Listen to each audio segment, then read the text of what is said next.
tu sais. Moi je me suis toujours dit que le problème avec les pauvres, c'est qu'ils sont trop nombreux. S'il y en avait moins, il y aurait moins de problèmes, non? Bah Trump a trouvé la solution.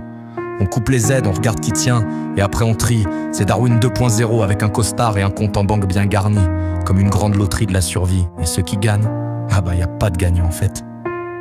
On a fermé les robinets, mais pas pour économiser. C'est une sécheresse programmée, comme si la pluie faisait la grève, comme si le soleil demandait un visa pour briller.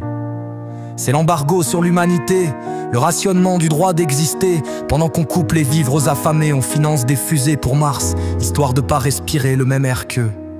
Le plan?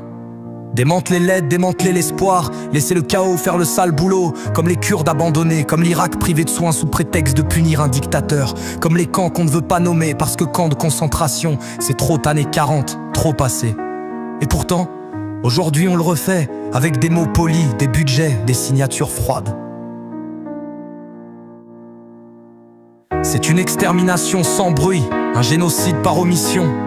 Pas de balles, pas de couteaux, juste des budgets qu'on efface et des vies qu'on laisse crever en bas de la page. Pas besoin d'envahir, pas besoin d'attaquer, juste arrêter d'aider. On dit que c'est pour réformer, que l'aide humanitaire est mal gérée, mais c'est pas ça qu'ils veulent réformer, c'est pas l'aide qu'ils veulent voir disparaître, c'est ceux qui en ont besoin.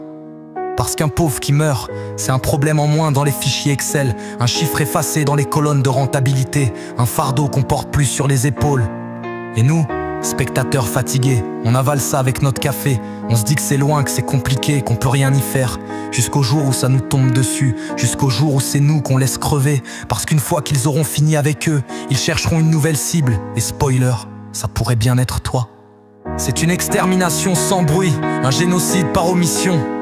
Pas de balles, pas de couteaux, juste des budgets qu'on efface et des vies qu'on laisse crever en bas de la page. Pas besoin d'envahir, pas besoin d'attaquer, juste arrêter d'aider. Mais tu sais quoi? On n'est pas tous des pions dans leur monopoly.